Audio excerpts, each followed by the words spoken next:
30. Devotional Thoughts for Women, written by Monica Diaz, read by Belinda Sainsbury.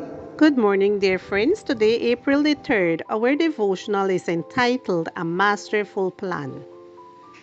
Jesus Christ is the beginning, the middle, and the end of discipleship. Alejandro Bullon. Before starting his sermon, Pastor Alejandro Bullon once asked, "How many members does this church have?" A woman raised her hand and pointed out, "We no longer have members in this church. We are all disciples." "And how did you achieve something so extraordinary?" Bullon wanted to know, duly impressed. The church elder who was on the platform beside Pastor Bullon replied, "Last year, we voted to change the terminology. Being a church member and a disciple of Christ are not the same thing. Both terms can and should certainly apply to a single person, but that is not always the case. Which of the two applies to your current Christian experience? Let's clearly define the meaning of each to provide an accurate answer. To be a church member means to be a part of a religious congregation into which one enters through baptism. To be a disciple of Christ means something much deeper, and it radically affects the way we live.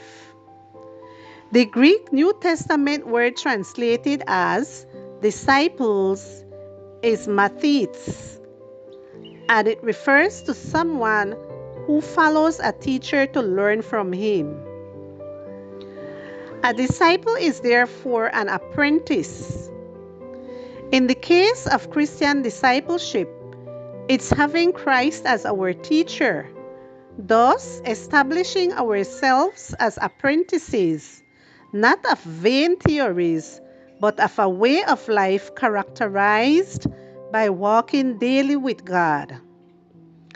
The essence of discipleship is following the teacher, in the sense that we learn from him to better reflect his superior wisdom more and more as time goes by.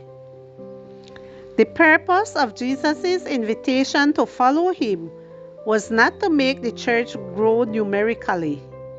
It was an invitation to companionship, communion, and personal learning with him.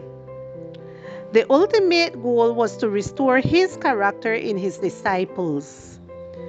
Jesus wants something much better and deeper for you than merely being a church member. What he wants is to make you a disciple, so that you will live with wisdom from above. That is the method he used to prepare the people for his second coming. And, as if that were not enough, there is something else. When others see Jesus reflected in you, they will decide to follow him too. You tell me, isn't that a masterful plan? Go and make disciples of all nations. Matthew 28, verse 19.